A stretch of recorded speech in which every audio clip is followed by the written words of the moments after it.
আজকে যে বিষয় নিয়ে আলোচনা করছি বিষয়টা হচ্ছে যে আপনি যদি ঘাসে থাকেন তাহলে আপনার কী কী উপকারিতা হতে পারে আপনি নিজেও ধারণা করতে পারবেন না।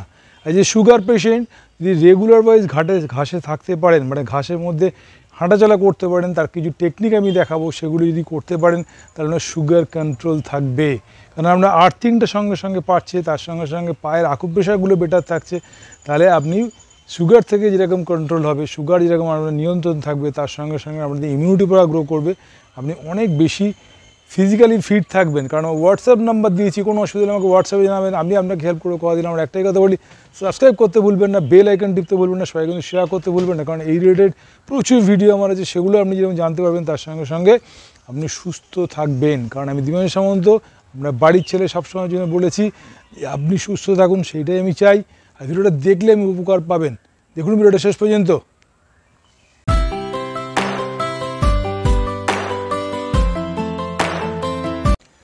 আজকে যে বিষয়ে আলোচনা করছি বিষয়টি হচ্ছে সুগার থাকলে আপনি যদি এরকম বাড়িতে যদি কোনো জায়গায় এরকম ঘাসের মধ্যে থাকেন তাহলে আপনার কী উপকার হবে। উপকারটা এই হবে যে আপনার আর্থিংটা পাচ্ছে, যেটা একটা কোনো জন্তু জানোয়ারের দেখবেন হট করে সুগার ধরা পড়ে না বা সুগার দেখা যায় না। যে গরুগুলো বা যে কুকুর আপনার বাড়িতে রেখেছেন তারা যদি অ্যানিম্যাল প্রোডাক্ট তাকে বেশি করে খাওয়ান, তাদের মধ্যে তাদের বিভিন্ন রোগ আসে।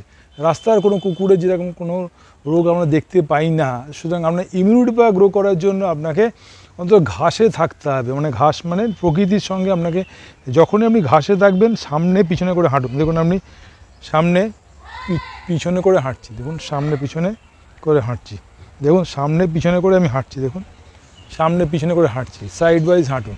এরকম করে 10 থেকে 20 বার যদি আপনি হাঁটতে পারেন, হ্যাঁ, একটা ধরুন আপনি 5 মিনিটের মধ্যে সামনে 5 মিনিট হাঁটলেন, পিছনে 5 মিনিট হাঁটলেন, পাশের দিকে 5 মিনিট হাঁটলেন, ডান দিকে বাঁ দিক করে 5 মিনিট হাঁটলেন। এই যে হাঁটছেন, এই যে সারফেসটার সঙ্গে আপনার অ্যাটাচমেন্টটা হচ্ছে পায়ের তলায়, এই যে আকুপ্রেশার পয়েন্টগুলো আছে, এই আকুপ্রেশার পয়েন্টগুলোর মধ্যে আপনার ফুল এনার্জি আসছে এবং সেটা আর্থিংয়ের সঙ্গে সঙ্গে আমাদের ইমিউনিটি পাওয়ারটা গ্রো করছে। এর সঙ্গে সঙ্গে ব্লাডের ফ্লো ঠিক থাকছে এবং তার সঙ্গে সঙ্গে আপনার যেটা মেন কাজ সেটা হচ্ছে আমাদের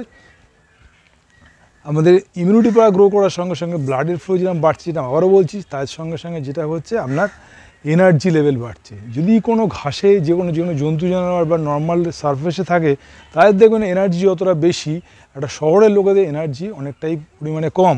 সুতরাং আপনার সুগার কন্ট্রোল করতে গেলে অবশ্যই ঘাসে হাঁটুন, সামনে পিছনে করে, অবশ্যই ঘাসে হাঁটুন, পাশের দিকে সামনের দিকে, তাহলে আপনার আর্থিংয়ের যে সমস্যা সেটা কিন্তু ভালো থাকছে।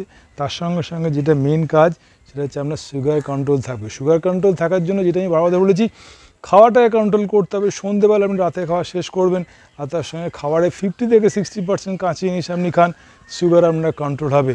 আর যেটা মেন কাজ, একটু মুভমেন্ট করা, যখনই পারবেন একটু মুভ করুন, যখনই পারবেন একটু মুভ করুন, চেষ্টা করুন, মুভ ছোটো ছোটো করে মুভ করুন, ছোটো মুভ, ছোটো মুভ করলে আপনার বডি ব্যালেন্সটা ঠিক থাকছে, ব্লাডের ফ্লো ঠিক থাকছে, তার সঙ্গে সঙ্গে আমাদের এনার্জি লেভেলটা বাড়ছে।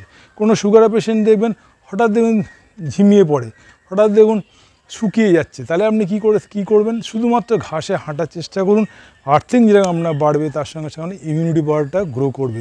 এবং আপনি রোগা হওয়া, যে সুগার হলে গেলে যে রোগা হয়ে যাচ্ছেন সেটা থেকে আপনি বাঁচবেন। কারণ সুগার হলে দেখবেন চামড়াগুলো কুঁচকে যায়, এনার্জি লেভেল চলে যায়, তাহলে আপনি তার থেকে আপনি ভালো থাকবেন। আর টাইপ 1 সুগার হলে আপনাকে ইনসুলিন যেরকম ডাক্তাররা দিয়েছে নিতে হবে।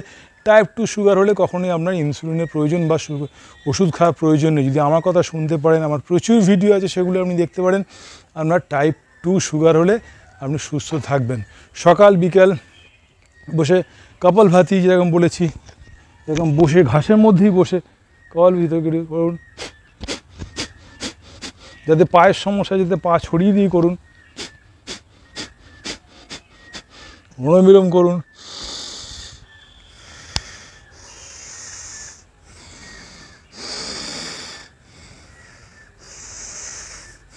ভ্রামরি করুন।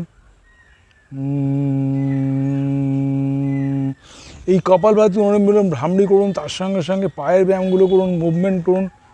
আপনার ভেরিকোজ ভেন কখনো হবে না। পায়ের মুভমেন্ট আপ ডাউন করলে নি জয়েন্টের সমস্যা কোনো আসবে না। তার জন্য কোয়াড্রিসেপ মাসেলে জোর বাড়া করুন, পাশের দিকে মুভ করুন। তবে সুগার হলে আপনার এই ছোট্ট ছোট্ট টিপসগুলো আর্থিংয়ের সঙ্গে সঙ্গে এই ছোট্ট টিপসগুলো ফলো করলে আপনার সুগার কোনো দিন হবে না, বা সুগার কোনো দিন ইনক্রিজ করবে না, বাড়বে না, সুগার বাড়বে না, এবং এই কন্ট্রোলে থাকবে। সুতরাং এই ছোট্ট টিপসগুলো আপনি দেখলেন, আর আপনার স্কিনের যে সমস্যা, যে রোগা হয়ে যাচ্ছিলেন সুগার হয়ে যাওয়া মানে টেনশানে, সেটা থেকেও আপনার ভালো থাকবে, কারণ আপনার স্কিন আবার আগের জায়গায় ফিরে আসবে। যদি আপনি 50 থেকে 60% কাঁচা জিনিস আপনি খেতে পারেন, ফল হোক সবজি হোক, যেরকম বলেছি স্যালাড খাবেন ভাত খাওয়ার আগে, এবং ফল খাবেন দুপুর 12টার মধ্যে আপনার ওজন অনুযায়ী। যদি 70 কিলো হয় তাহলে আপনাকে 700 গ্রাম মতো ফল খেতে হবে দুপুর 12টার মধ্যে, এবং তারপরে যে কোনো রকমের ফল, আর স্যালাড খাবেন তার হাফ দুপুর ভাত খাওয়ার আগে, আর সন্ধ্যেবেলা রাতে খাওয়া শেষ করে ফেলুন। রুটি হোক ভাত হোক সবজি হোক যেটা খাবেন। লেগস ফুড অফ করুন, পালা জন্তু জিনিস অফ করতে হবে, যাতে পা আছে জন্তু জিনিস অফ করুন। ডিম দুধ মাংস এগুলো বন্ধ করুন। মাছ খেতে পারেন, মাছের তো পানি। সুতরাং এই ছোট্ট ছোটো টিপসগুলো ফলো করতে পারেন, আপনার সুগার ভালো থাকবে, আপনি রোগা হয়ে যাবেন না সুগার হয়ে গেলে, ফুল এনার্জি থাকবে। আর একটা কাজ করতে হবে, একটু ওয়েট নিয়ে, ডাম্বেল নিয়ে, জলের বোতল নিয়ে মুভ করুন, পুশ আপ দিন,